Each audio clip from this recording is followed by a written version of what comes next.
சிறுமையில் எங்களுக்கு ஆறுதல் என்ற வார்த்தையின்படி அந்த ஆறுதல் அளிக்கிற அந்த வார்த்தைகளை கர்த்தர் இந்த நாளில் எங்களோடு கூட பேசும்படிக்காக நாங்கள் ஜெபிக்கிறோம்.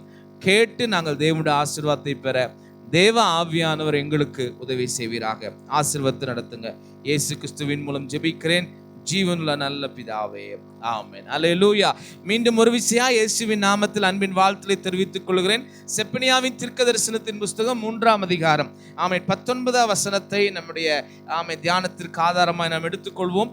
செப்பனியாவின் தீர்க்கதரிசனத்தின் புஸ்தகம் 3ஆம் அதிகாரம் 19 வசனத்தை ஒருவர் வாசிக்க கேட்போம் வேகமாக. அக்காலத்திலே உன்னை சிறுமைப்படுத்தின யாவரையும் நான் தண்டிப்பேன், நொண்டியானவனை ரட்சித்து தள்ளுண்டவனை நான் சேர்த்துக் கொள்வேன். அவர்கள் வெட்கம் அனுபவித்த சகல தேசங்களிலும் அவர்களுக்கு புகழ்ச்சியும் கீர்த்தியும் உண்டாகும்படி செய்வேன். அல்லேலூயா. வெட்கப்பட்ட இடத்துல கர்த்தர் புகழ்ச்சியும் கீர்த்தி உண்டு பண்ணுகிறவர். அல்லேலூயா. அவமானப்பட்ட இடத்துல புகழ்ச்சி கீர்த்திகளை என் ஆண்டவர் உண்டு பண்ணுவார். என் அன்பு தேவ பிள்ளையே, உங்க வாழ்க்கையில கடந்த காலத்துல என்ன வெட்கத்தை அனுபவித்தல் என்று தெரியாது. ஆண்டவர் சொல்லும்போது சொன்னார், அவர் நிச்சயமாக வெட்கம் சந்தித்த அவமானம் சந்தித்த இடத்துல ஒரு புகழ்ச்சியும் கீர்த்தியும் கர்த்தர் உங்களுக்கு உண்டு பண்ண போகிறார். அல்லேலூயா. எந்த சூழ்நிலை நிமித்தமாய் நீங்கள் அதை அனுபவித்திரும் தெரியாது, எந்த நிலைக்கு நேராக தள்ளப்பட்ட என்று தெரியாது. ஆனால் தேவ வார்த்தையை மாத்திரம் சொல்லுகிறேன், உங்கள் வெட்கத்துக்கு பதிலாக இரட்டத்தனையான சந்தோஷம் வரும். அல்லேலூயா. ஆமென். எஸ்ஐயா 61:7 சொல்லுகிறது, ஆமென், தங்கள் பாகத்தில் அவர்கள் சந்தோஷப்படுவார். அந்த வசனத்தை மாத்திரம் வாசிக்கலாமா? ஆமென். ஆமென். எஸ்ஐயா 61. உங்கள் வெட்கத்துக்கு பதிலாக இரட்டத்தனையான பலன் வரும். ஆமென். லட்சைக்கு பதிலாக தங்கள் பாகத்தில் சந்தோஷப்படுவார்கள். அது நிமித்தம் தங்கள் தேசத்தில் இரட்டிப்பான சுதந்திரம் அடைவார்கள். நித்திய மகிழ்ச்சி அவர்களுக்கு உண்டாகும். கர்த்தராகிய போதுங்க, நித்திய மகிழ்ச்சி அவர்களுக்கு உண்டாகும். ஆண்டவர் சொல்லுகிறார், உன் வெட்கத்துக்கு பதிலாக இரட்டத்தனையான பலன் வரும். அல்லேலூயா. தேவ பிள்ளைகள் அல்லேலூயா சொல்லுங்களேன். நீங்க எந்தெந்த இடத்துல வெட்கப்படுத்துறீங்கன்னு தெரியாது, வெட்கப்பட்டு அவமானப்படுத்தப்பட்டு தலை குனிந்து இருந்தோம் என்று தெரியாது. ஆனால் ஆண்டவர் சொல்லுகிற ஒரு வார்த்தை, உன்னை நான் கீர்த்தியும் புகழ்ச்சியுமாய் வைப்பேன். அல்லேலூயா. நம்மை புகழ்ச்சி ஆக்குற வரைக்கும் தேவன் அவர் அமர்ந்திருக்க மாட்டார். அல்லேலூயா. ஆமாம். அது மாத்திரமல்ல, ஏசாயா 29ஆம் அதிகாரத்தில் அவர் யாருக்கு அதை செய்கிறார் என்று சொன்னால், அந்த வெட்கப்பட்டவர்களுக்கு யாருக்கு அவர் வந்து ஆசீர்வாதத்தை கொடுக்கிறார் என்று சொன்னார். 29, 22. ஆமா, ஏசாயா 29, 22. ஆகையால் ஆபிரகாமை மீட்டுக் கொண்ட கர்த்தர் யாக்கோப்பின் வம்சத்தை குறித்து, இனி யாக்கோப்பு வெட்கப்படுவதில்லை. அல்லேலூயா. அல்லேலூயா சொல்லுங்களேன். வெட்கப்படுத்த மாட்டானா? வெட்கப்படுத்தவே மாட்டார். அல்லேலூயா. எந்த சூழ்நிலையும் விட மாட்டார். அல்லேலூயா. ஒருவேளை கடந்த கால வாழ்க்கையில பல வெட்கங்களை நாம் அனுபவித்திருக்கலாம். பல வெட்கப்பட்டு கூனி குறுகி சிஸ்டர் சொன்னது போல அவமானப்பட்டு வெளியேறி இருக்கலாம். அந்த இடத்துல தேசத்துல கர்த்தர் நம்மை புகழ்ச்சியாய் வைக்க போகிறார். ஆமென் சொல்லுங்க. அல்லேலூயா. இதை யாருக்கு கர்த்தர் செய்ய போகிறார் என்று சொன்னால், ஆபிரகாமை மீட்டு கொண்ட கர்த்தர் அவருக்கு செய்ய போகிறார். ஆபிரகாமை ஆண்டவர் எப்படி மீட்டு கொண்டார் என்று போன வாரத்தில் உங்களுக்கு சொன்னேன். ஆமென். ஆபிரகாமை எப்படி ஐயா மீட்டு கொண்டா? அவனை தன்னுடைய சொந்த இரத்தத்தினால அல்லது இரத்தத்தினால் உடன்படிக்கை செய்து ஆபிரகாமை மீட்டு கொண்ட கர்த்தர் அவனுடைய சந்ததி ஒரு நாள் என்ன பண்ணுவதில்லை? வெட்கம் அனுபவிப்பதில்லை. அல்லேலூயா. ஆமென். ஆமென். ஆபிரகாமை மீட்டு கொண்ட கர்த்தர் என்று சொன்னால், ஆபிரகாமை எப்படி மீட்டு கொண்டார் என்று சொன்னால், இரத்தத்தினாலே மீட்டு கொண்டார். ஏற்கனவே உங்களுக்கு நான் சொன்னேன். ஆபிரகாமை மீட்டுக் கொள்ளும் பொழுது அவனுடைய குமாரனுக்கு ஆண்டவர் சொன்னார், ஆமென், உங்களுடைய தலைச்சன் பிள்ளைகளை பிறக்கிற எல்லாரும் என்ன செய்யணும்னா சர்க்கம்சன்ஷன் பண்ண வேண்டும். அப்படின்னா விருத்த சேதனம் பண்ணப்பட வேண்டும். அப்படி விருத்த சேதனம் பண்ணும்போது என்னையா நடக்குது என்று சொன்னால், ரத்தம் கீழே சிந்தப்படும். அப்ப ரத்தம் சிந்தப்படுவது எதற்கு அடையாளமா இருக்குது என்று சொன்னா, உடன்படிக்கைக்கு அடையாளமா இருக்கிறது. அல்லேலூயா. அப்ப ஆண்டவர் ஆபிரகாமுக்கு அதை சொல்லும் பொழுது எப்படி சொன்னார்? போன வாரத்தில் தியானித்தோம். 5 சேக்கல் என்ன காரியத்தை பணத்தை செலுத்தி அந்த தலைமகன் என்ன பண்ண வேண்டுமா? மீட்கப்பட வேண்டும். அதே போல இயேசு கிறிஸ்து உங்களுக்காக எனக்காக கல்வாரி சிலுவையில 5 காயங்களை ஏற்றதுனால நீங்களும் நானும் என்ன செய்திருக்கிறோம் என்று சொன்னால், மீட்கப்பட்டிருக்கிறோம். அல்லேலூயா. ஒரு அல்லேலூயா சொல்லுங்களேன். ஒரு அல்லேலூயா சொல்லுங்களேன். ஒரு ஆமென் சொல்லுங்களேன். ஹல்லேலூயா, ஹல்லேலூயா, ஹல்லேலூயா, ஹல்லேலூயா. சத்தம் ஹல்லேலூயா. கர்த்தர் நல்லவர். ஹல்லேலூயா. 5 சேக்கலினாலே இந்த விலைக்கிரயத்தை செலுத்தி அந்த தலைமகன் மீட்டுக் கொள்ளப்பட வேண்டும். உங்களை என்னையும் இயேசு சிலுவையினால 5 காயங்கள் ஏற்றவரா, அதுல சிலுவையில் சிந்தின ரத்தத்தினாலே உங்களை என்னை மீட்டுக் கொண்டது மாத்திரமல்ல, அவர் சொல்லுகிறார், ஆமென், இது என் ரத்தத்தினாலாகிய புதிய உடன்படிக்கையா இருக்குது. அல்லேலூயா. அப்ப நீங்களும் நானும் யாருன்னா உடன்படிக்கையின் ஜனங்கள். அல்லேலூயா. அப்ப நம்மளை மீட்டுக் கொள்ற கர்த்தர் என்ன பண்ணுவாருன்னு சொன்னா, நம்மளை ஒரு நாள் வெட்கத்தை அனுபவிக்க என்ன பண்ண மாட்டா. அல்லேலூயா. நம்ம யாருன்னா வெட்கப்படுத்தினா அதுக்குண்டான பலனை நம்மகிட்ட தான் வாங்குவார். அல்லேலூயா. அதை மறந்துட வேண்டாம். அல்லேலூயா. நம்ம யாருன்னா வெட்கப்படுத்தினாலும் அதனுடைய பலனை நம்ம தான் அனுபவிக்கணும். ஆனா அதற்கேற்ற இரக்கத்தின் தயவையும் தேவன் நமக்கு தருவாராக. ஆனா நமக்கு வெட்கத்துக்கு பதிலாக இரட்டத்தண்டையான பலன். அதை மாத்திரம் ஆபிரகாமை மீட்டுக் கொண்டதை மாத்திரம் சொல்லி நான் அடுத்த காரியத்துக்கு நேரம் கடந்து போகுவேன். கர்த்தர் நம்மை ஆசீர்வதிக்கலாமா? 17ஆம் அதிகாரத்துக்கு நேரம் திருப்பிக் கொள்ளுங்கள். 17ஆம் அதிகாரத்துல ஆண்டவர் உடன்படிக்கை பண்ணுவேன்னு சொன்னாரு. அந்த உடன்படிக்கை என்ன உடன்படிக்கை? வாசிங்க 9ஆம் வசனத்தை வாசிங்க வேகமா. 17:9 ஆபிரகாம், ஆதியாகமம் 17ஆம் அதிகாரம் 9ஆம் வசனம்.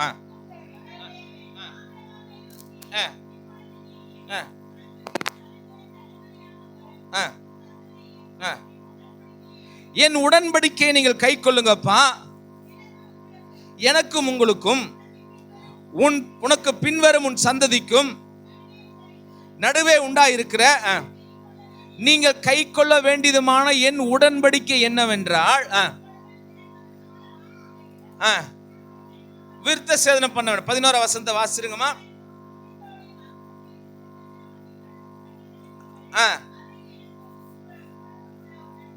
எனக்கும் உங்களுக்கும் உள்ள உடன்படிக்கையின் அடையாளமா இருக்கிறது. ஆமென் சொல்லுங்களேன். ஆண்டவர் என்ன சொல்றாருன்னா, அந்த ரத்தத்தினால அந்த நுனித்தோல் என்ன சொல்றது, அறுக்கப்படுவது நிமித்தமாக என்னையா உடன்படிக்கை கத்த செய்யறாருன்னு சொன்னா, ரத்தத்தினாலே உடன்படிக்கை செய்கிறார். அல்லேலூயா.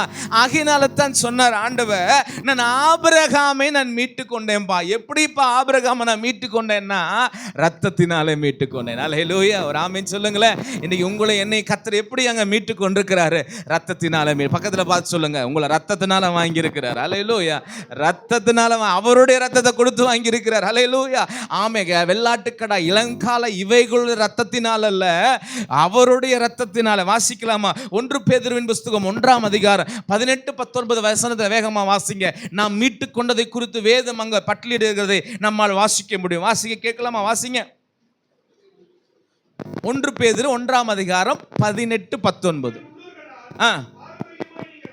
நீங்கள் உங்கள் முன்னோர்களால் பாரம்பரியமாய் அனுசரித்து வந்த வீணான நடத்தை நின்று அழிவுள்ள வஸ்துக்களாகிய வெள்ளியினாலும் பொன்னினால் நீங்க என்ன பண்ணலப்பா? மீட்கப்படல.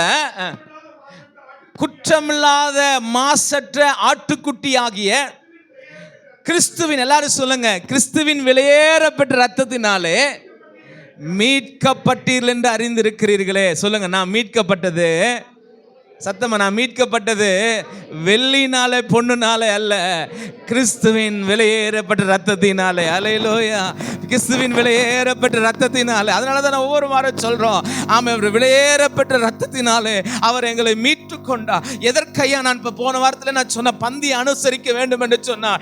என்னுடைய வாழ்க்கையில அவர் சிலுவையில எனக்காக 5 காயங்கள் ஏற்றதனுடைய நினைவு கூறுதலைத்தான் நான் ஒவ்வொரு மாதம் அனுசரித்துக் கொண்டிருக்கிறேன். இதன் மூலம் ஊடாக நான் என்னத்தை நான் காட்டுகிறேன் என்று சொன்னால், நான் எனக்குள்ளாகவே அறிக்கை செய்து கொள்ளுகிறேன், நான் அவருடைய ரத்தத்தினாலே நான் மீட்கப்பட்டிருக்கிறேன். அல்லேலூயா. அவருடைய அப்பத்தையும் ரசத்தையும் வாங்கி கையில வைத்துக் கொள்ளும் போது என்ன நடக்குது என்று சொன்னால், அவர் என்னை ரத்தத்தினாலே மீட்டிருக்கிறார். நான் அவருக்கு சொந்தமானவன், அவருடைய உடன்படிக்கைக்கு சொந்தமானவன். என்னை சாதாரணமாக விலை கொடுத்து வாங்கவில்லை, ரத்தத்தினாலே விலை கொடுத்து வாங்கியிருக்கிறார். ரத்தத்தினால் வாங்கப்பட்ட தேவ பிள்ளைகளுக்கு வெட்கம் என்பது இல்லை.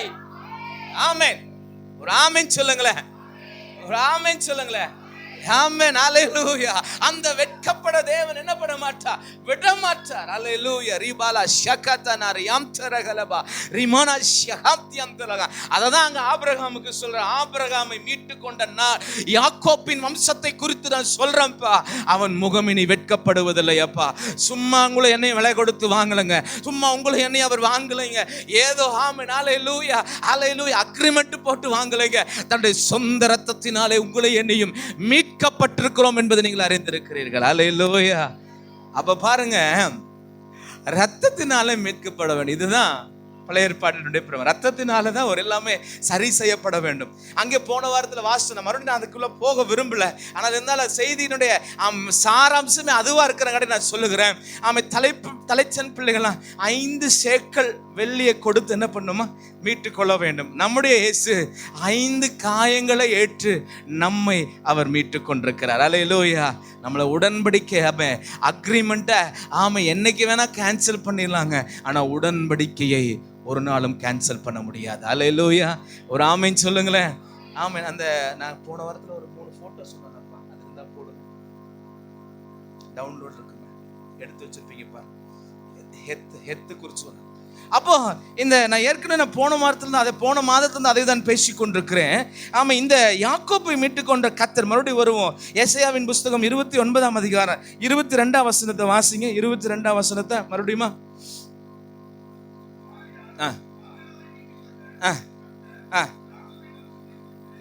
ஆகையால் ஆபிரகாமை மீட்டு கொண்ட கர்த்தர் யாக்கோப்பின் வம்சத்தை குறித்து, யாக்கோப்பினி வெட்கப்படுவதில்லை, இனி அவனுடைய முகம் செத்து போவதில்லை. ஹல்லேலூயா. ஆமை, ஆபிரகாமை மீட்டு கொண்ட கர்த்தர். நான் ஏற்கனவே சொன்னேன், எத்தன்ற வார்த்தை வேதத்தில் எத்தனை முறை உபயோகப்பட்டிருக்குன்னு சொன்னா, ஆமீன், 7052 முறை எத்தன்கிற வார்த்தை உபயோகப்பட்டிருக்குது. அதோடு கூட எத்துங்கிற வார்த்தை வேதாகமத்தில் 2196 முறை உபயோகப்படுத்தப்பட்டிருக்குது. அப்படின்னு சொன்னா, ஆமீன், என்ன அடையாளம் என்று சொன்னா, தலைவர் சிலுவையில உங்களுக்காக எனக்காக பலியானார் என்று சொன்னேன். அல்லேலூயா. பாருங்க, இதுதான் நான் போன வாரம் சொன்னேன். ஆமென். வேதத்துல இந்த என்ற வார்த்தை, ஆமென், எபிரேய எழுத்தினுடைய முதல் வார்த்தை இது. அடுத்தது கடைசி வார்த்தை, ஆமென், டவ் என்ற வார்த்தை, எபிரேய எழுத்தினுடைய கடைசி வார்த்தை. கிட்டத்தட்ட 9248 முறை இந்த என்றும் என்ற வார்த்தை பயன்படுத்தப்பட்டிருக்குது. இதனுடைய பொருள் என்னன்னு சொன்னா, அடுத்த இது போடுப்பா, இதனுடைய பொருள் இதனுடைய பொருள் என்னன்னு சொன்னா, ஆமென், 3 விதமான எழுத்துக்கள் நம்ம சொல்லுவாங்க. ஒன்னு, ஆதாம் காலத்தில் பயன்படுத்தின எழுத்து பிக்டோகிராப் ஈப்ரு.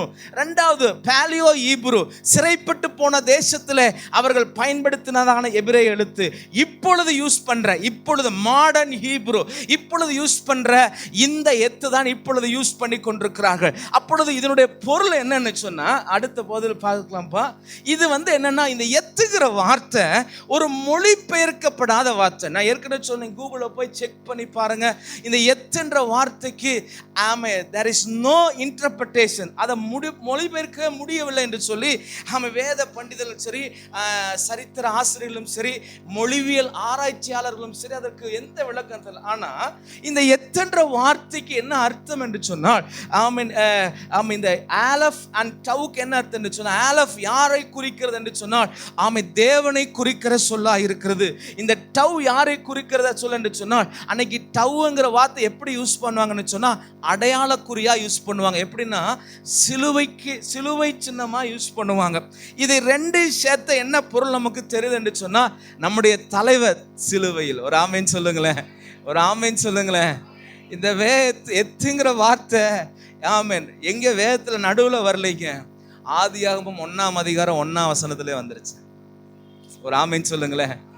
1ஆம் அதிகாரம் 1ஆம் வசனத்திலே, பிதாவாகிய தேவன் குமாரனாகிய கிறிஸ்துவை இந்த உலகத்துக்கு அனுப்பி சிலுவையில் மரிக்க வேண்டும் என்பது தேவன் தற்செயலா எடுத்த தீர்மானம் அல்ல, திட்டம் அல்ல, ஏற்கனவே அவர் பிளான் போட்டு வச்சுட்டார். ஒரு ஆமேன் சொல்லுங்களேன். ஏன் பாச இதை இன்னைக்கு சொல்றீங்க, போன மாசமே சொல்லிட்டீங்கன்னு கேட்பீங்க இல்லையா? ஆமென். இன்னைக்கு சொல்றதுக்கு ஒரு காரணம் உண்டுங்க. இந்த ஆபிரகாமை மீட்டு கொண்ட கர்த்தர் அப்படிங்கிறதுக்கு ஆபிரகாமுக்கு ஆபிராம் அப்படின்னு போடப்பட்டிருக்கிறது. அவன் மீட்டு கொண்டதுக்கு எபிரேய பாஷையில் மீட்டு கொண்டார் என்பதை போடப்பட்டிருக்குது. இதுக்கு ரெண்டுக்கு நடுவில் இந்த இந்த இந்த எத்துங்கிற வார்த்தையை போட்டிருக்காங்க. ஹல்லேலூயா. புரிஞ்சுட்டீங்களா? எத்தனை பேர் புரிஞ்சுட்டீங்க தெரியல. அந்த வசனத்தை போடுப்பா.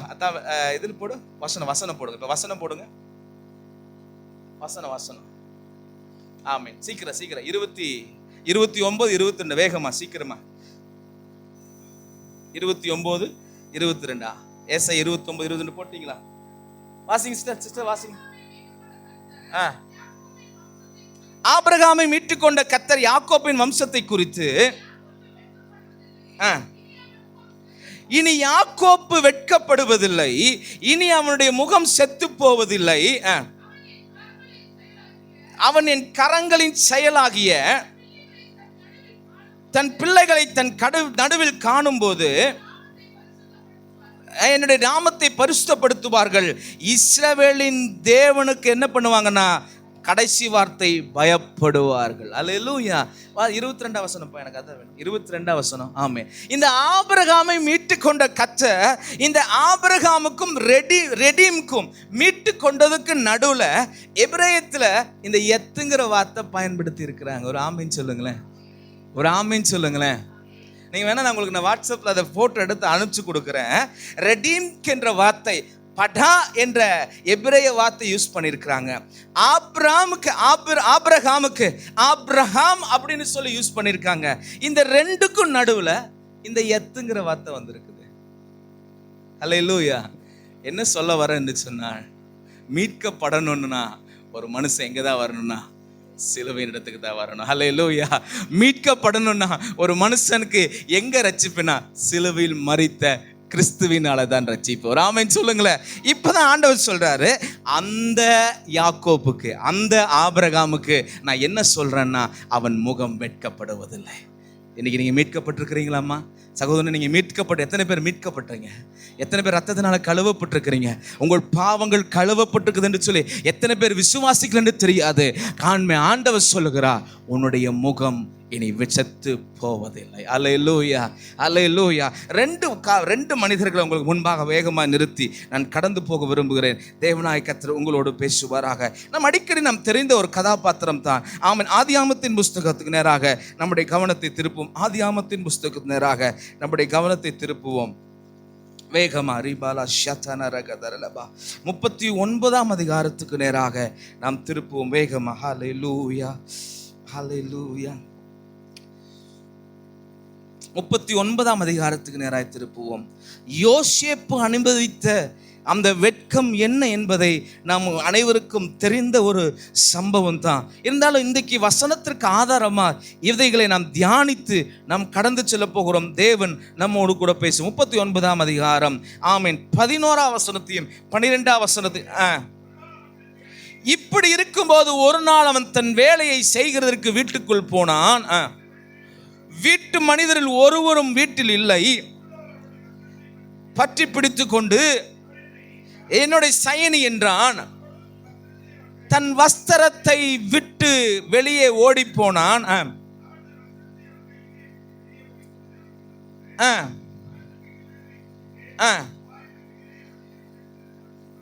எபிரேய மனுஷன் நம்மிடத்தில் சரசம் பண்ணும்படிக்கு அவனை நமக்குள் கொண்டு வந்தார். நான் மிகுந்த சத்தமிட்டு கூப்பிட்டேன்.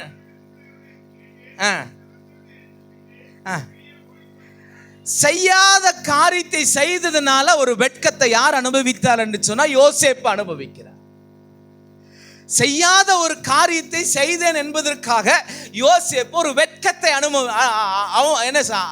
அனுமதிக்கிறான், ஏற்றுக்கொள்ளுகிறான். அவனுடைய வாழ்க்கையில் அது வெட்கமாய் அவனுக்கு வருகிறது. செய்யாத காரியத்தை ஒன்றும் இல்லை, இவன் போன நாள்ல இருந்து எபிரேயனுடைய எகிப்தினுடைய வீட்டை கர்த்தர் ஆசீர்வதித்து வருகிறார். அந்த வீட்டில் இருக்கிற அந்த பெண்மணி இவன் மேல ஆமென் என்ன சொல்லுது, ஆசை வைத்து தன்னோடு கூட இருக்கும்படி வற்புறுத்தி அழைக்கிறான். அதற்கு அவன் சொல்லுகிறான் இல்லை என்று சொல்லி தன் வீட்டை விட்டே அவன் ஓடுகிறான். அப்பொழுதுதான் இந்த சம்பவம் அங்கே நடைபெறுகிறது. நான் சத்தமிட்டு கூப்பிடுகிறதை அவன் கேட்டு தன் வஸ்திரத்தை என்னிடத்தில் விட்டு வெளியே ஓடி போனான் என்று சொல்லுகிறான். ஆமென். நடக்கிற சம்பவம் ஒன்று, ஆனால் அவள் சொல்லுகிற சம்பவம் ஒன்று. இதனால் என்ன ஏற்படுகிறது என்று சொன்னால், அவன் யோசேப்புடைய வாழ்க்கையில வெட்கம். ஒருத்தரோட வாழ்க்கையில எதை வேணா குற்றச்சாட்டாய் சொல்லலாம், ஆனா கேரக்டர் வைஸா குற்றச்சாட்டை என்ன பண்ண முடியாது, சொல்லக்கூடாது. அது எவ்வளவு பெரிய வெட்கம் அவமானம் என்று அதில் பாதிக்கப்பட்டவர்களுக்கு தான் தெரியும். ஆமென். இருக்குங்களா? இருக்கிறவங்க ஆமென் சொல்லுங்களேன். செய்யாத குற்றத்தை செய்தேன் என்று சொல்லும்போது அதனால் வருகிற வெட்கம் அவமானம் எத்தனை பேர் அனுபவித்து என்று தெரியாது. நான் அனுபவிச்சிருக்கேன். ஆமென் சொல்லுங்களேன். ஹல்லேலூயா. There is no reason for any guilty in our life. நம்முடைய வாழ்க்கையில யாமை வெட்கத்துக்கு உண்டான எந்த காரணமும் இல்லை. ஆனால் நம்ம என்ன படுத்தப்பட்டிருக்கிறோம், வெட்கப்படுத்தப்பட்டிருக்கோம். என்ன செய்யுதுன்னே தெரியல.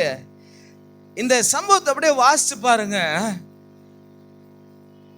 யோசேப்புக்கு பேசும்படியான வாய்ப்பு கூட அவனுக்கு கொடுக்கலைங்க. நியாயம் பேசுறவங்க எப்படிங்க நியாயம் பேசணும்? 2 பேர்த்தில கூப்பிட்டு இல்லைங்க நியாயம் பேசணும். ஏப்பா இந்த மாதிரி இந்த வீட்டு எஜமான் இந்த மாதிரி உன்னை மேல சொல்றாப்ல, நீ என்னப்பா சொல்ற? அல்ல இவனை கூப்பிட்டு இந்த மாதிரி உன் மேல ஒரு ஒரு குற்றம் வந்திருக்குது, நீ என்ன சொல்ற? நீங்க கீழே போய் அதை படிச்சு பாருங்க. there is single மூமெண்ட் கூட அவனுக்கு இல்லை. நான் செய்யலன்னு சொல்ற அளவுக்கு கூட அவனுக்கு வார்த்தை சொல்வதற்கு கூட அந்த இடத்துல இல்லை. ஏன் என்று சொன்னால் அவன் தலை குனிந்த கீழே அப்படியே வாசிச்சே வாங்கல. 17ஆம் வசனத்தை வாசிங்க சீக்கிரம்.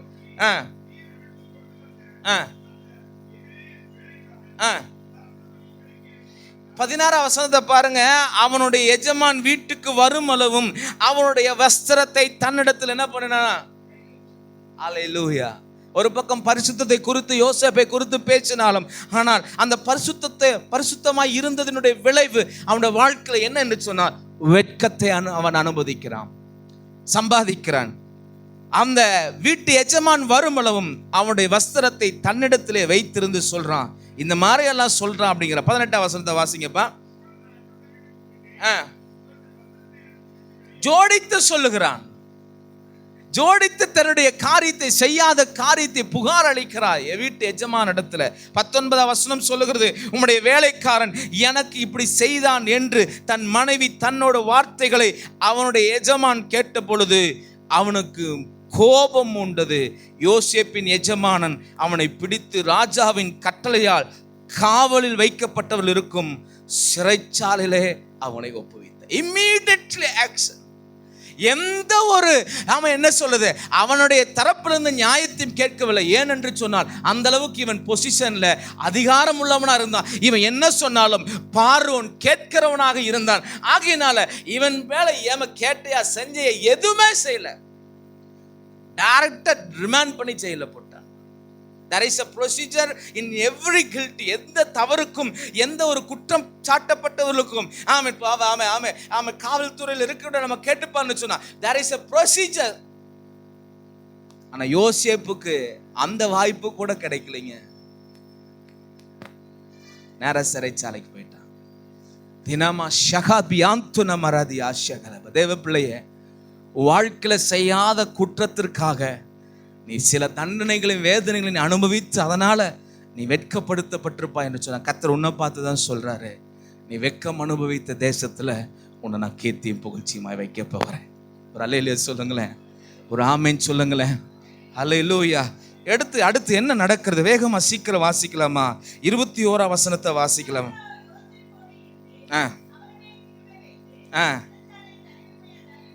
தேவ மனுஷன் வெட்கப்பட்டாலும் எங்க போனாலும் அவனுக்கு ஆசீர்வாதம் தான் உண்டுங்க. ஒரு ஆமென் சொல்லுங்களேன், ஒரு அல்லேலூயா சொல்லுங்களேன். நான் ஏன் இதை சொல்றேன் என்பதை பின்னாடி அப்படியே சில வசனங்களை வாசிக்கும் போது அப்படியே நம்ம பார்க்கும் போது தெரியும். பாருங்க, இப்ப இவன் சிறைச்சாலைக்கு போயிட்டான். அங்கேயும் கர்த்தர் என்ன பண்ணானா இவனுக்கு தயவு வைத்தான். இவன் செய்யற காரியம் எல்லாம் என்ன ஆயிருச்சு, வாய்த்தது. நாட்கள் சென்றது, மாதங்கள் சென்றது, வருடங்கள் சென்றது. ஆமென். இவனை உயர்த்துவதற்காக ராஜாவுக்கு ஒரு சொப்பனத்தை கர்த்தர் கொடுக்கிறார். அதனுடைய அர்த்தம் அவனுக்கு தெரியல. இந்த யோசேப்பு சிறைச்சாலையில் சொப்பனம் கண்டவர்களுக்கு அர்த்தத்தை சொல்லுகிறான். மறுபடியும் இப்ப ராஜா அவனால கூப்பிட்டு அனுப்பப்படுகிறான். நான் இப்படி ஒரு சொப்பனம் கண்டப்பா, இதுக்கு என்ன அர்த்தம் தெரியல. யோசேப்பு அந்த சொப்பனத்துக்கு விளக்கம் கொடுக்கிறான், அர்த்தம் கொடுக்கிறான், அந்த ட்ரீம்ஸை சொல்லுகிறான். இப்படிதான், இதுதான், இப்படியெல்லாம் இருப்பீங்க அப்படின்னு சொல்லுகிறான். என்ன நடந்தது என்று சொன்னால், அப்படியே தொடர்ந்து வாசிங்க. 41ஆம் அதிகாரத்துக்கு நேராக வருவீர்கள் என்று சொன்னால், வெட்கம் அனுபவித்த யோசேப்புக்கு கர்த்தர் என்ன ஒரு புகழ்ச்சியும் மேன்மையும் அவனுக்கு வைத்தார் என்பதை இங்கே நான் வாசிக்கலாமா? வாசிக்க கேட்கலாமா? 38ஆம் வசனம் முதற்கொண்டு வாசிக்கலாம் வேகமா. தன் ஊழியக்காரரை நோக்கி, தேவ ஆவியை பெற்ற இந்த மனுஷனை போல வேறொரு உண்டோ என்றார். பின்பு பார்வோன் யோசேப்பை நோக்கி, தேவன் இவை எல்லாவற்றையும் உனக்கு வெளிப்படுத்தியிருக்கிறபடியால் வேறொருவனும் இல்லை என்றான்.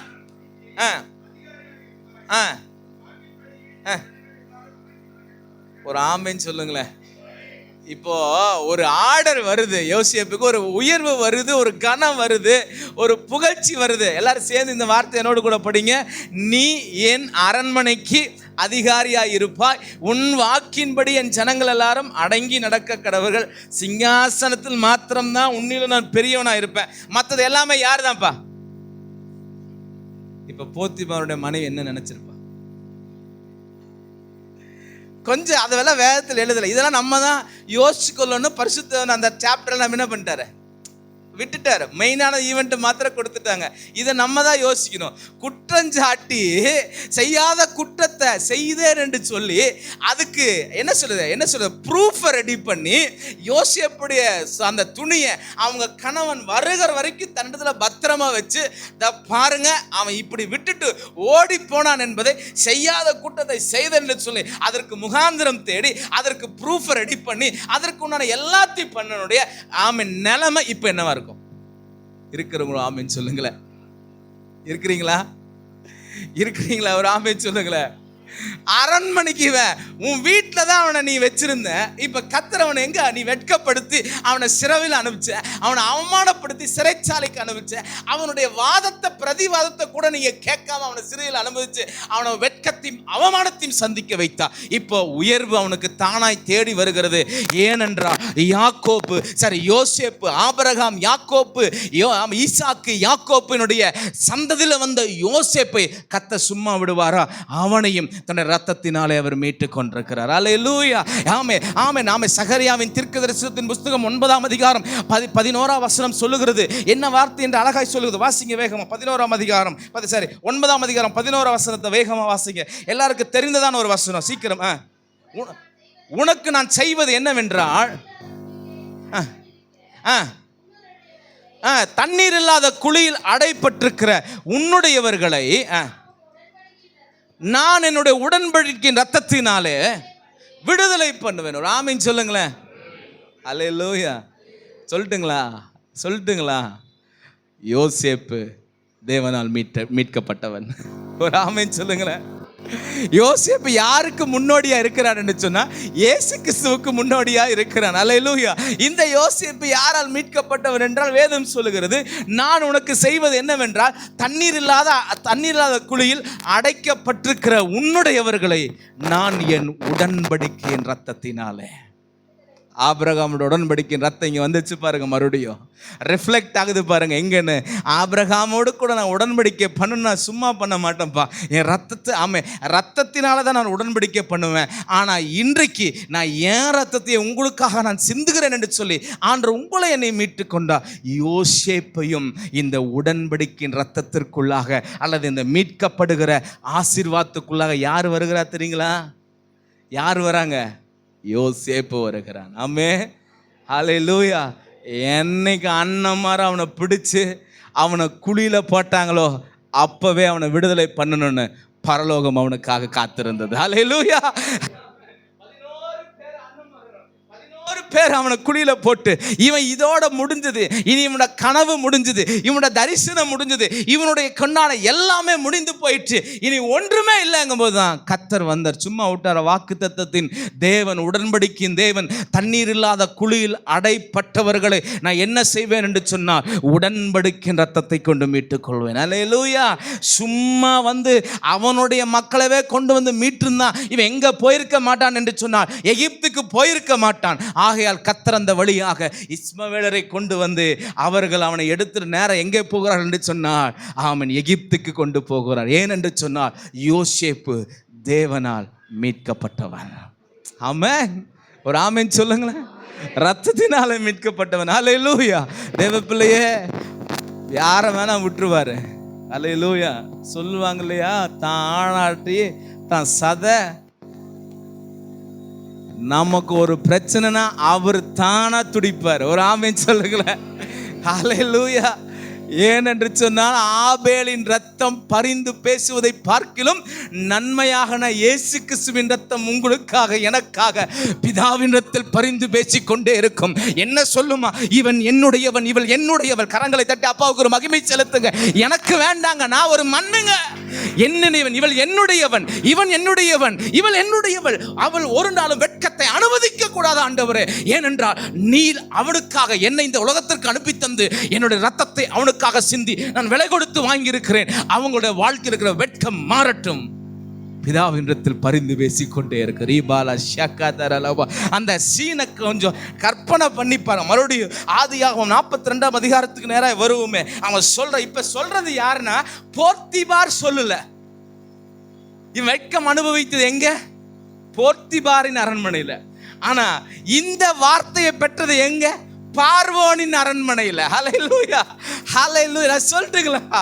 நான் சொல்றேன், நீங்க மெய்யாகவே ரத்தத்தினால மீட்கப்பட்டிருக்கீங்க என்று சொன்னா, நீங்க காரணமின்றி முகாந்திரமின்றி குற்றம் சாட்டின அநேக காரியத்துக்கு பதிலாக ஒரு ப்ரமோஷன் உங்களை தேடி வரப்போகிறது. ஹல்லேலூயா.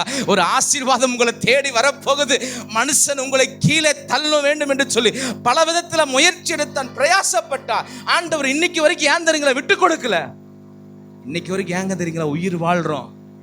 அவர் ரத்தத்தினால எங்களை மீட்டு கொண்டுட்டா. எந்த பிசாசுக்கும் இடம் கொடுக்க மாட்டார். அல்லேலூயா. மனுஷனுக்கு இடம் கொடுக்க மாட்டார்னா அவனுக்கு கொடுத்துருவாரா? நமக்கு இருக்கிற ஒரே எதிரி அவன் ஒருத்தன் தான். ஆமீன் தானே? என்ன பாஸ்டர், நான் எங்க வீட்டில் இருக்கிறவங்க எதிரின்னு நினைச்சிட்டு இருக்கிறேன், நீங்க என்ன இப்படி சொல்றீங்க? நமக்கு இருக்கிற ஒரே எதிரி அவனை தான். இருக்கிற வரைக்கும் அவனை போட்டு தள்ளிட்டே போயிட்டு இருக்கணும், பிசாச. அல்லேலூயா. இருக்கிறவங்களும் ஆமீன் சொல்லுங்களேன். 40ஆம் வசனம், நீ என் அரண்மனைக்கு அதிகாரியா இருப்பா. உன் வாக்கின்படி தான் எல்லா ஜனங்களும். அந்த லிஸ்ட்ல யார் இருப்பாங்கன்னா, போத்திபா மனைவி இன்க்ளூடிங். ஒரு ஆமீன் சொல்லுங்க, சொல்லுங்களேன். போத்திபா மனைவி இன்க்ளூடிங் எல்லா மனிதனும், எல்லா ஜனங்களும், எல்லாரும் அடங்கி நடக்க கடவர்கள். அல்லேலூயா. நான் நினைக்கிறேன் அதுக்கப்புறம் போத்திபா மனைவி எங்கேயோ ஓடி போயிருப்பா. ஏன்னா யோசேப்பு என்ன பண்ணியிருப்பா, வச்சு செஞ்சிருவான். அல்லேலூயா. சும்மாவா அவன் மேல பழி போட்டிருக்கிறோம். என்ன பழி? கற்பு விஷயத்தில் அவனுக்கு என்ன பண்ணிருக்கோம்? பழிய போட்டிருக்கிறோம். இப்ப என்னவா உட்கார்ந்துட்டு இருக்கிறாரு?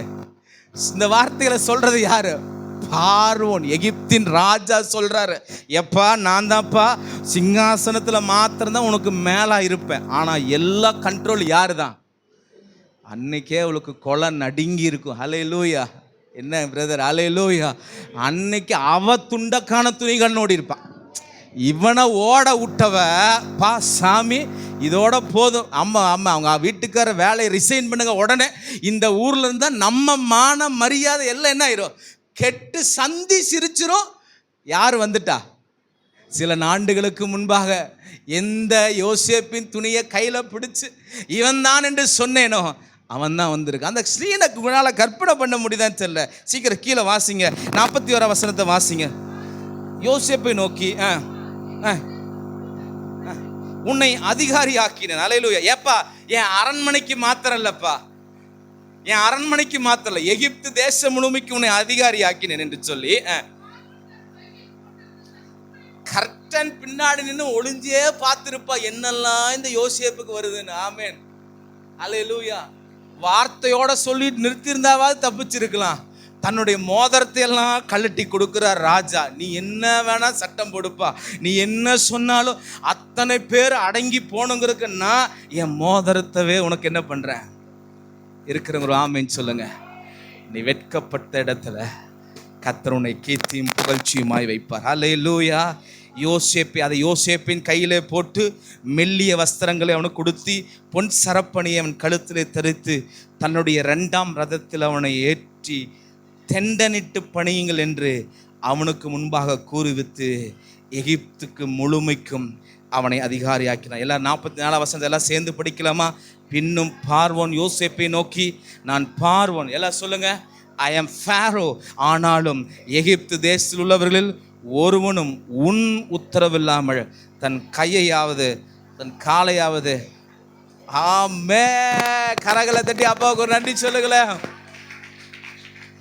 46 வசனம், யோசேப்பு எகிப்தின் ராஜாவாகிய பார்வோனுக்கு முன்பாக நிற்கும் போது 30 வயதா இருந்தான். அல்லேலூயா. ஒரு ஆமே சொல்லுங்க. 17 வயசுல கனவு காண்றான், 30 வயசுல ராஜாவாயிட்டா, பிரைம் மினிஸ்டர் ஆயிட்டா. அல்லேலூயா. உன்னை கேட்காம எவனும் இந்த சிட்டி விட்டு வெளியே போகக்கூடாது. அல்லேலூயா. உன்னோட முத்திரை இல்லாமல், உன்னுடைய பர்மிஷன் இல்லாமல் ஒருத்தர் வெளியே போகக்கூடாது. உள்ள ஈவன் கையக்கார கூட என்ன பண்ணும் அப்படின்னா, எவனும் சுயமாக தான் இஷ்டப்படி நடக்கக்கூடாது. எல்லாம் நீ போடுற சட்டம் தான் அவங்க கேட்டு நடக்கணும். ஒரு ஆமேன்னு சொல்லுங்களேன். தேசத்தில் அப்படியெல்லாம் சட்டம் வருகிறது. இன்னைக்கு நாங்கள் போடுறது தான் சட்டம். ஒரு நாள் வரப்போகுது. கர்த்தர் யோசேப்புகளை கர்த்தர் எழுப்புவாராக. அல்லேலூயா, அல்லேலூயா. வெட்கம் அனுபவித்த தேசத்தில் கர்த்தர் கீர்த்தியும் புகழ்ச்சியும் ஆவேங்க. அடுத்ததாக வேகமாக நான் முடிக்க போகிறேன். அடுத்ததாக ஆமென், வாசிக்கலாமா? மத்தேயு எழுதின சுவிசேஷத்தின் புஸ்தகம் 27ஆம் அதிகாரத்துக்கு நேராய் திருப்புங்கள். 27ஆம் அதிகாரத்துக்கு நேராய் திருப்புங்கள். இயேசு கிறிஸ்துவுக்கு நேர்ந்த வெட்கத்தையும் அவமானத்தையும் குறித்து நாம் பார்க்க போகிறோம். வேகமா, சீக்கிரமா. மத்தேயு 27ஆம் அதிகாரம் 27ஆம் வசனம் முதற்கொண்டு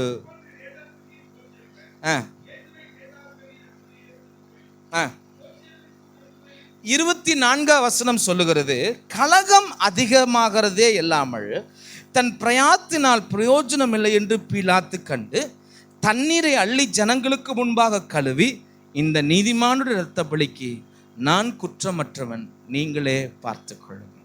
அல்லேலூயா. சில மனிதர்கள் இயேசுவை குற்றவாளி என்று சொல்லி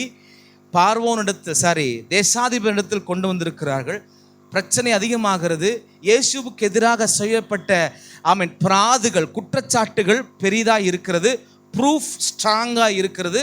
விடுவிக்கிறதுக்கு எந்த முகாந்தரமே இல்லை. ஒரு ஆமென் சொல்லுங்களேன். ஆமென் சொல்லுங்களேன். ஹல்லேலூயா, ஹல்லேலூயா. விடுவிக்கிறதுக்கு எந்த முகாந்தரமே அல்ல. ஆமென். அவருக்கு ப்ரூஃப் ரெடி பண்ணிட்டு இருக்காங்க. கடைசியில் ஆமென் இவன் சொல்ற தேசாதிபதி சொல்லிட்டான், ஆமென், நான் என்ன செய்கிறேன் என்று சொன்னான். ஆமென். இவர் குற்றமற்றவர் என்று கையை கழுவி தண்ணீரை கழுவி விட்டுட்டான். நீங்களே இவனை பார்த்து கொள்ளுங்கள். இப்பொழுது 27ஆம் வசனத்தை வாசிப்போம். அப்பொழுது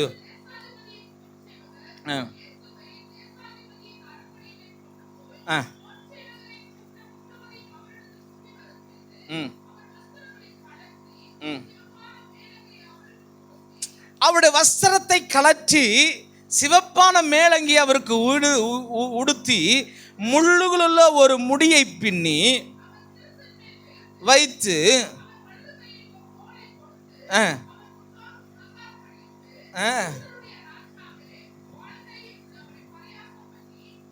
பரியாசம் பண்ணினார்களே இயேசுவை. அல்லேலூயா. ராஜாதி ராஜாவா, கத்தாதி கத்தனாய் மனு குலத்தை மீட்கும்படியாய் வந்த எம்பெருமானாகிய இயேசு இப்பொழுது கள்ளர்கள் கையில, மனிதருடைய கையில அவர் அகப்பட்டவரா? அவர் என்ன செய்கிறார் என்று சொன்னார், உங்களுக்காகவும் எனக்காகவும் அவரை பரியாசம் பண்ணி வெட்கத்துக்கு உள்ளாக ஆக்கிறார். எதற்கென்று தெரியுமா? உங்களை என்னை மீட்டுக் கொள்வதற்காக. அல்லேலூயா. நீங்களும் நானும் அந்த புகழ்ச்சி மேன்மையை அடைய வேண்டும் என்பதற்காக வேதம் சொல்லுகிறது, அவர் முன்பாக முழங்கால் படியிட வைத்து யூதருடைய ராஜாவை வாழ்க என்று சொல்லி அவரை பரியாசம் பண்ண. கீழே தொடர்ந்து வாசிங்க சீக்கிரமா.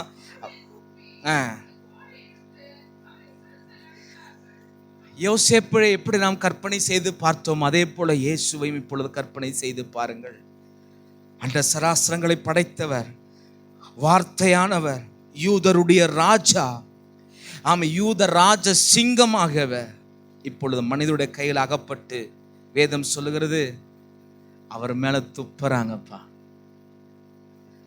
கன்னத்தில் அவன் ஓங்கி அறைய சின்ன பிள்ளை போல் ஏங்கி நின்றா. கன்னத்தில் அவன் ஓங்கி அறைய சின்ன பிள்ளை போல் ஏங்கி நின்றா. அந்த பீலாத்து கையை கழுவி ஆண்டவரை அனுப்புகிறா. அந்த பீலாத்து கையை கழுவி ஆண்டவரை அனுப்புகிறா. அல்லேலூயா. அவர் மேல துப்புறாங்க. போறோம் வரவனெல்லாம் எச்ச துப்புறானுங்க. அந்த கோலை எடுத்து அவர் சிரசில் ஓங்கி அடித்தார்கள். 31 வசனம் சொல்லுகிறது, அவரை பரியாசம் பண்ணின பின்பு அவருக்கு உடுத்தின மேலங்கி என்ன பண்றாங்கன்னா, they were remove their dress, அவருடைய வஸ்திரங்களை அவருக்கு உடுத்தி அவரை சிலுவையில் அறையும்படியாய் கொண்டு போனார்கள். அல்லேலூயா. இயேசு கிறிஸ்து உங்களுக்காகவும் எனக்காகவும் அவர் தனக்கு உங்களுக்காக எனக்காக அவர் வெட்கத்தை அனுமதித்தார். அல்லேலூயா. எதற்கென்று சொன்னால் உங்களுக்கு ஒரு கீர்த்தியும் புகழ்ச்சியும் கொடுப்பதற்காக. அல்லேலூயா. யாரெல்லாம் அந்த சிலுவையினால மீட்கப்படுகிறார்களோ, இரத்தத்தினால மீட்கப்படுகிறார்களோ, அவர்களுக்கு ஒரு சேமத்தை கொடுக்கும்படியாக 34 வசனம் சொல்லுகிறது, கசப்பு கலந்த காடி அவருக்கு குடிக்க கொடுத்தார்கள். அவர் அதை ருசி பார்த்து குடிக்க மனதில்லாமல் இருந்தார். தொடர்ந்து கீழே அப்படியே வாசிப்பில் என்று சொன்னா 42 வசனத்தை, இதுதான் ரொம்ப எக்ஸ்ட்ரீமான ஒரு காரியம். வாசிங்க 42 வசனம். மற்றவர்களை ரட்சித்தானே, தன்னைத்தானே ரட்சித்து திராணி இல்லாத மனிதன். இத்தனை பேய ஓட்டுனியே, இத்தனை சுகப்படுத்தினியே, இத்தனை பேருடைய பாவங்களை மன்னிச்சியே, எல்லாத்தையும் ரட்சி, உனக்கு என்னப்பா ஆச்சு? போன வாரம் பார்த்தல்லவா சங்கீதக்காரன் தாவீதை குறித்து சொல்லும் பொழுது அவன் பட்ட அவமானமும் வெட்கமும் ஏராளம் ஏராளம். அந்த வசனம் இங்கே ரிஃப்ளெக்ட் ஆகுது. என்ன என்று சொன்னால், தன்னைத்தானே ரட்சிக்க திராணி இல்லாதவன் இவன். இவன் இஸ்ரவேலின் ராஜாவானால் இப்பொழுது சிலுவையில் இருந்து இறங்கி. அவனுங்களுக்கு தெரியலப்பா, சிலுவை மரணத்தின் மூலமா தான் பேசுற உனக்கே மீட்பு அங்கதான்டா வச்சிருக்கிறாரு. அல்லேலூயா. அது அவனுக்கு தெரியல. அவன் கண்ணு திறக்கப்படல, அவன் கண்ணு மூடி இருக்குது. அவர்கள் இல்லை என்றால் கிறிஸ்துவை சிலுவையில் அறைந்திருக்க மாட்டார்கள் என்பதை அப்போஸ்தலனாகிய பவுல் பின்னாட்களே சொல்லுகிறான். மகிமையின் கர்த்தரை சிலுவையில் அவர்கள் அறைந்திருக்க மாட்டார்கள். தொடர்ந்து கீழே வேகமா வாசிங்க. எங்கேயோ போயிட்டீங்க சிஸ்டர். 42 வசனம் தான்.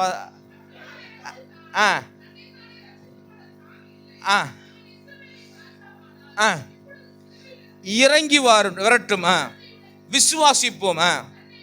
தன்னை தேவனுடைய குமாரன் என்று சொல்லி தேவன் மேல் நம்பிக்கையா இருந்தானே. நீ கர்த்தரை நம்பி இருந்தப்பா, உனக்கு என்னப்பா நடந்ததுன்னு கேவலப்படுத்துறாங்க, அவமானப்படுத்துறாங்க. ஆனா அவனுக்கு தெரியல, இவர் அடைந்த வெட்கம் எதற்கு என்று சொன்னால் மனுக்குலத்தின் மீட்புக்காக. ஒரு அல்லேலூயா சொல்லுங்களேன். இவர் அடைந்த வெட்கம் எதற்கு என்று சொன்னால் மனுக்குலத்தின் மீட்புக்காக. அல்லேலூயா. இவன் மேல் பிரியமா இருந்தார், இப்பொழுது இவனை ரட்சிக்கட்டும் என்றார்கள். அவரோடு கூட சிலுவையில் அறையப்பட்ட கல்லரும் அந்தப்படியே நிந்தித்தார்கள். அல்லேலூயா. இயேசு அனுபவித்த வெட்கம் கொஞ்சம் நஞ்சமாகவா? அல்லேலூயா. நீ கல்லனும் சேர்ந்து அவனை அவமானப்படுத்துகிறான். நீ நானும் குற்றஞ்சாட்டப்பட்டவர்களுக்கு தொங்கிக் கொண்டு, ஆனா இவரோ நீதிபரரா அப்படின்னு இன்னொரு கல்லன் சொல்றான். ஆனா கல்லனும் சேர்ந்து அவரை நிந்திக்கிறான். என்ன நடந்தது? ஃபைனல் கிளைமேக்ஸ் 3ஆம் நாளிலே அவர் உயிரோடு கூட எழுப்புகிறார். ஹல்லேலூயா, ஹல்லேலூயா. அந்தோ கல்வாரியில் அருமை இரட்சகரே சிலுமை அடைந்தே தொங்கினா, சிறுமை அடைந்தேத்தும் மகிமை மாட்சிமை மறந்திகந்தோரா கொடுமை குருசை தெரிந்தெடுத்தாரே மகிமை மாட்சிமை மறந்திகந்தோரா கொடுமை குருசை தெரிந்தெடுத்தாரே மாயலோகத்தோடலியாது யான் தூய கல்வாரியின் அன்பை அன்றிடவே மாயலோகத்தோ நலியாது யான் தூய கல்வாரியின் அன்பை அன்றிடவே அந்தோ கல்வாரியில் அருமை இரட்சகரே சிறுமை அடைந்து அவர் சிலுவையில வெட்கம் அனுபவித்ததற்கு என்று சொன்னார். உங்களையும் என்னையும் இந்த உலகத்துல புகழ்ச்சியோடும் கீர்த்தியோடும் வாழ வைப்பதற்காக. அல்லேலூயா. நீ பல அவமானங்களை சந்தித்திருக்கலாம். பாவம் என்னும் வெட்கம் உன்னை மூடி இருக்கலாம்.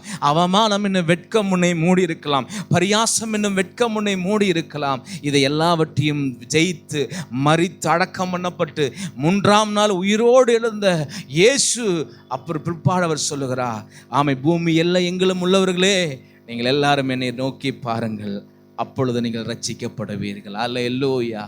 தேவ பிள்ளைகளே, வெட்கம் அனுபவித்த தேசத்தில் கர்த்தர் உங்களையும் என்னையும் கீர்த்தியும் புகழ்ச்சியுமாய் வைப்பாராக. எல்லாரும் கண்களை மூடுவோம், எல்லாரும் கண்களை மூடுவோம். ஓராலபா ஷலரலபா. ஹல்லேலூயா. நீ மீட்கப்பட்டங்கிற அந்த உரிமை பாராட்டு